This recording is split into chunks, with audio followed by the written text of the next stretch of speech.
मित्रांनो, नॉर्मली बघायचं झालं तर पीक विम्याचे 1219 कोटी रुपये हे मंजूर करण्यात आलेले आहेत. 30 जिल्ह्यातील शेतकऱ्यांना ही नुकसान भरपाई वितरित होणार असल्याची माहिती समोर आलेली आहे. परंतु मित्रांनो, इतर काही जिल्हे आहेत ज्या जिल्ह्यात अद्यापही पीक विम्याचा कुठल्याही हालचाली दिसून आल्या नाही किंवा त्या जिल्ह्यासाठी निधी वगैरे मंजूर करण्यात आले नाही. काही असे सुद्धा जिल्हे आहेत ज्या जिल्ह्यामध्ये पीक विमा फक्त नावालाच देण्यात येणार आहे. आणि काही असे जिल्हे आहेत ज्या शेतकऱ्यांना, ज्या जिल्ह्यातील शेतकऱ्यांना चांगल्या प्रकारच्या रकमा ह्या दिसून येणार आहेत. तर मित्रांनो, जवळपास बघायचं झालं तर मराठवाड्यातील प्रत्येक जिल्ह्यामध्ये मोठ्या प्रमाणात खरीप हंगाम 2025मध्ये नुकसान झालेलं होतं. परंतु मित्रांनो, ही नुकसान भरपाई किंवा ही पीक विम्याची जी रक्कम वाटप करताना शेतकऱ्यांनी त्यांचा पर्सनल हिस्सा हे भरलेला असताना देखील बऱ्याच जिल्ह्यातील शेतकऱ्यांना पीक विम्याच्या रकमा ह्या अतिशय तुटपुंजी दिसून येत आहेत. तर मित्रांनो, 30 जिल्ह्याव्यतिरिक्त इतर जिल्ह्यातील शेतकऱ्यांना कधीपर्यंत पीक विमा हा मंजूर होऊ शकतो, त्याचबरोबर क्लेम कॅल्क्युलेशनच्या रकमा ह्या तुमच्या खात्यावर कधीपर्यंत वितरित होतील, अशा अनेक प्रश्नांची उत्तरे आपण आजच्या व्हिडिओमध्ये क्लिअर करण्याचा प्रयत्न करणार आहोत. तत्पूर्वी जर चॅनलवर नवीन असेल तर चॅनलला सबस्क्राईब करा आणि समोरील जे बेल आयकॉन बटन आहे ते दाबायला विसरू नका. तर नमस्कार मित्रांनो, मी राजसुरेतर स्वागत आहे कृषी यूट्यूब चॅनलमध्ये. मित्रांनो, तुम्हाला देखील काही प्रश्न असतील तर डायरेक्टली इंस्टाग्रामला मेसेज करून विचारू शकता.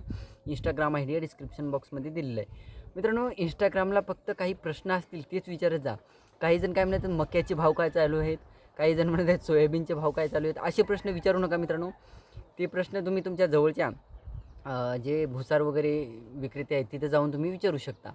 तर मक्याचे, तुरीचे याचे भाव विचारू नका मित्रांनो.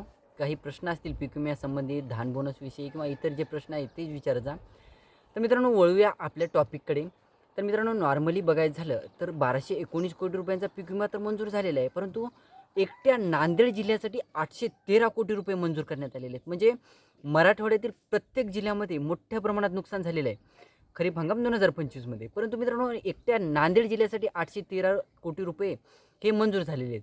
म्हणजे एकट्या नांदेड जिल्ह्यामध्येच, मराठवाड्यामधील एकट्या नांदेड जिल्ह्यामध्येच नुकसान मोठ्या प्रमाणात झालं होतं का? तर नाही. परंतु ही नुकसान भरपाई पीक विम्याची वाटप करताना नांदेड जिल्हा लाडका जिल्हा असं ग्राह्य धरण्यात आलेलं आहे. एकंदरीत बघायचं झालं मित्रांनो, 2400 कोटी रुपये मंजूर करण्यात येणार असल्याची माहिती समोर आलेली होती. हेक्टरी 17,500 रुपये शेतकऱ्यांना वितरित होणार असल्याची देखील माहिती समोर आलेली होती. हे सगळं बाजूला असं काढून टाकण्यात आलेलं आहे. अशी म्हणजे एकंदरीत बघायचं झालं मित्रांनो, एकट्या नांदेड जिल्ह्यासाठी, आपली का पर्सनल दुश्मनी नाही नांदेड जिल्ह्यासाठी, परंतु एकट्या नांदेड जिल्ह्यासाठी तुम्ही 813 कोटी रुपये मंजूर केलेले आहेत. आणि 1219 कोटी रुपये मंजूर करण्यात आलेले असताना 419 कोटी रुपये जवळपास आपण पकडूया. तर म्हणजे 400 कोटी रुपये जे 29 जिल्ह्यासाठी तुम्ही 400 कोटी रुपये सध्या मंजूर केलेले आहेत. आणि एकट्या नांदेड जिल्ह्यासाठी तुम्ही 813 कोटी रुपये मंजूर केलेले आहेत. म्हणजे जे 413 कोटी रुपये जे मंजूर करण्यात आलेले आहेत, एकट्या परभणी जिल्ह्यासाठी 45 कोटी रुपये हे मंजूर करण्यात आलेले. आपण कालपर्यंतच्या एका व्हिडिओच्या माध्यमातून बघितलं होतं. परभणी जिल्ह्यातील परभणी, गंगाखेड, सोनपेठ हे मंडळं वगळण्यात आलेले आहेत, हे तालुके वगळण्यात आलेले आहेत. आणि इतर जे तालुके आहेत त्याच्यामध्ये 5 कोटी, 19 कोटी या पद्धतीच्या रकमा या परभणी जिल्ह्यातील शेतकऱ्यांना वितरित होणार आहेत तालुका वाईज. तर मित्रांनो, हे जे रक्कम आहे ती 2200, 1100 रुपये, 3000 रुपये या पद्धतीच्या रकमा हेक्टरी शेतकऱ्यांना सोयाबीन पिकासाठी मंजूर करण्यात आल्या आहेत. तर मित्रांनो, परभणी जिल्हा, नांदेड जिल्हा, हिंगोली जिल्हा किंवा मराठवाड्यातील किंवा महाराष्ट्रातील कोणताही जिल्हा असो, तर मित्रांनो, नुकसान मोठ्या प्रमाणात झालेलं असताना सुद्धा या जिल्ह्यातील शेतकऱ्यांना म्हणजे 10 कोटी, 20 कोटी या पद्धतीच्या रकमा ह्या मंजूर करण्यात आलेल्या आहेत जिल्ह्यावाईज. 813 कोटी रुपये नांदेड जिल्ह्यासाठी मंजूर. हां, नांदेड जिल्हा मोठासुद्धा आहे, आपल्याला मान्य आहे. परंतु मित्रांनो, जे 12,000 मंडळं जे पीक विम्यासाठी ग्राह्य धरण्यात येतात, त्यापैकी 7,500 मंडळातील पीक विम्याचे क्लेम कॅल्क्युलेशन हे पूर्ण झालेले आहेत. मग या 7,500 मंडळामध्ये जे पीक विम्याच्या रकमा वितरित होणार आहेत त्या अतिशय तुटपुंजी रकमा वितरित होणार आहेत. आता आपण वारंवार व्हिडिओच्या माध्यमातून बघितलंसुद्धा होतं की जवळपास काही जिल्ह्यामध्ये 15 ते 20,000 किंवा 20 ते 25,000च्या दरम्यान या रकमा वितरित होतील. ते जिल्हा आता नांदेड जिल्हा असू शकतो मित्रांनो. नांदेड जिल्ह्यातील बऱ्याच शेतकऱ्यांना 15,000, 20,000, 10,000 या पद्धतीच्या रकमा ह्या दिसून येत आहेत. काही मंडळातील शेतकऱ्यांना अद्याप क्लेम कॅल्क्युलेशनच्या रकमा दिसल्या नाहीत नांदेड जिल्ह्यातून. परंतु मित्रांनो, नांदेड जिल्ह्या व्यतिरिक्त जे इतर जिल्हे आहेत, आता इतर 29 जिल्ह्यामध्ये ज्या रकमा वितरित होतील त्या 3,000, 5,000, 6,000 या पद्धतीच्या रकमा वितरित होतील. आणि काही मंडळामध्ये 10,000 या पद्धतीच्या, 12,000 या पद्धतीच्या रकमा देखील वितरित होतील. मंडळानुसार, तालुक्यानुसार या रकमा आता तुम्हाला दिसत असतील वितरित होतील. काल परवा बऱ्याच जिल्ह्यातील शेतकऱ्यांना मुगाचा पीक विमा आता 10 गुंठ्यासाठी 200 रुपये दाखवण्यात आलेला होता. बऱ्याच शेतकऱ्यांनी आपल्याला सांगितलं होतं 20 गुंठे होतं आमचं क्षेत्र, 30 गुंठे होतं या पद्धतीच्या. तर मित्रांनो 200 रुपये 500 रुपये या पद्धतीच्या रकमा वाढत गेलेल्या आहेत मूग उडीद पिकासाठी. त्यात मित्रांनो कापूस आणि तूर पिकाचा पीक विमा बघायचं झालं तर कापूस तूर पिकाच्या पीक विम्याला सध्या तरी अजून क्लेम कॅल्क्युलेशनच्या रकमा पूर्ण झालेल्या नाहीत आणि क्लेम कॅल्क्युलेशन पूर्ण न झाल्यामुळे ते रेकॉर्ड आता तुमच्या स्टेटसमध्ये दाखवत नाही आहेत. आता कापूस आणि तूर पिकासाठी तुम्हाला मे महिन्याच्या 15 तारखेची जवळपास ही रक्कम तुम्हाला क्लेम कॅल्क्युलेशन दाखवू शकतं. सध्या मित्रांनो ज्या क्लेम कॅल्क्युलेशनच्या रकमा दाखवण्यात येत आहेत त्या सोयाबीन पिकासाठी, मूग उडीद पिकासाठी आणि इतर पिकासाठी ज्या तुमच्या आता मंडळानुसार किंवा तुमच्या जिल्ह्यानुसारची पिकं तुम्ही घेत असता त्यानुसार तुम्हाला दाखवण्यात येत आहे. तर मित्रांनो जवळपास बघायचं झालं तर हिंगोली जिल्ह्यातून सुद्धा आपल्याला बऱ्याच शेतकऱ्यांनी मेसेज केलेले आहेत की बुवा आम्हाला 5,000च रक्कम दाखवली, भाऊ आम्हाला 7,000च रक्कम दाखवली आहे. काही शेतकरी म्हणाले आम्हाला 5,500 9,000 या पद्धतीच्या रकमा दाखवल्यात आहे.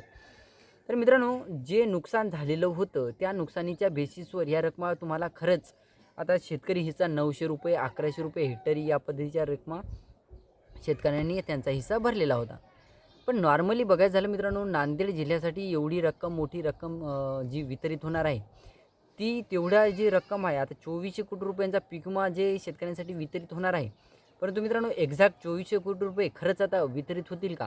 आणि त्याचबरोबर जे 1219 कोटी रुपये व्यतिरिक्त आता जे उरलेले 1200 कोटी रुपये आहेत ते शेतकऱ्यांच्या खात्यावर आता लागलीच वितरित होतील का? लागलीच जे उर्वरित 1200 कोटी रुपयांचा पीक विमा आहे तो मंजूर होईल का? हे देखील सध्या तरी काही शक्यता नाही. कारण मित्रांनो जे 1219 कोटी रुपये मंजूर झालेले आहेत तेच वाटपासाठी सध्या सरकारतर्फे टाळाटाळ करण्यात येत आहे. आणि त्यात मित्रांनो आता ज्या शेतकऱ्यांच्या क्लेम कॅल्क्युलेशनच्या रकमा दाखवण्यात आलेल्या आहेत अशा शेतकऱ्यांना 25 एप्रिलच्या पुढेच ह्या रकमा त्यांच्या खात्यावर वितरित होणार असल्याची देखील माहिती समोर आलेली आहे. आता जे शेतकरी आता पीक विम्याच्या प्रतीक्षेत आहेत किंवा जे शेतकरी आता क्लेम कॅल्क्युलेशन अद्याप आता धाराशिव वगैरे सारख्या जिल्ह्यामध्ये पीक विमा मंजूरच झालेला नाही किंवा त्या जिल्ह्यासाठी निधीच मंजूर नाही, मग अशाच जिल्ह्यातील शेतकऱ्यांनी करायचं काय? म्हणजे त्या शेतकऱ्यांनी सुद्धा आपला स्वतःचा हिस्सा पीक विम्याचा भरलेला असताना देखील सरकारने या अशा जिल्ह्यांकडे दुर्लक्ष केलेलं आहे. आणि त्यात मित्रांनो जे शेतकरी आता पीक विम्याची जी रक्कम आहे ती म्हणजे बरेच शेतकरी म्हणत आहेत की बुवा आम्हाला सरसकट वाटप होणार का किंवा आमच्या मंडळातील शेतकऱ्यांना पूर्णपणे ज्यांनी पीक विमा भरलेला नाही अशा शेतकऱ्यांना सुद्धा पीक विमा वितरित होईल का? तर सरळ नाही मित्रांनो, क्लिअर आहे मित्रांनो. ज्या शेतकऱ्यांनी पीक विमा भरलेला आहे किंवा ज्या शेतकऱ्यांनी स्वतःच्या रकमा भरलेल्या आहेत अशाच शेतकऱ्यांना सध्या पीक विमा वाटपासाठी म्हणजे 2,000 3,000 या पद्धतीच्या रकमा दिसत आहेत. तुम्ही तर 1 रुपया न भरता तुम्ही एक्सपेक्ट करत आहात की तुम्हाला पीक विमा वितरित होईल. तर नॉर्मली 25 एप्रिलच्या पुढेच तुमच्या ज्या रकमा दाखवण्यात आलेल्या आहेत आता तुम्ही म्हणसाल बाबा 25 एप्रिलच्या पुढे टोटल 29-30 जिल्ह्यातील शेतकऱ्यांना ह्या रकमा वितरित होतील का? परंतु नाही मित्रांनो, तुमच्या मंडळानुसार, तुमच्या तालुक्यानुसार, तुमच्या जिल्ह्यानुसार या रकमा आता वितरित होणार आहेत. आता तुम्ही देखील ज्या जिल्ह्यातून आहात त्या जिल्ह्यात पीक विमा मंजूर नसेल झाला ते सुद्धा आपल्याला कमेंट करून सांगा आणि तुमच्या स्टेटसमध्ये किती हजार रुपये हेक्टरी तुम्हाला दाखवत आहे हे देखील सांगायला विसरू नका. व्हिडिओ आवडला असेल तर लाईक करा, चॅनलला सबस्क्राईब करा आणि हा व्हिडिओ जास्तीत जास्त शेतकऱ्यांपर्यंत पोहोचवण्याचा प्रयत्न करा. धन्यवाद.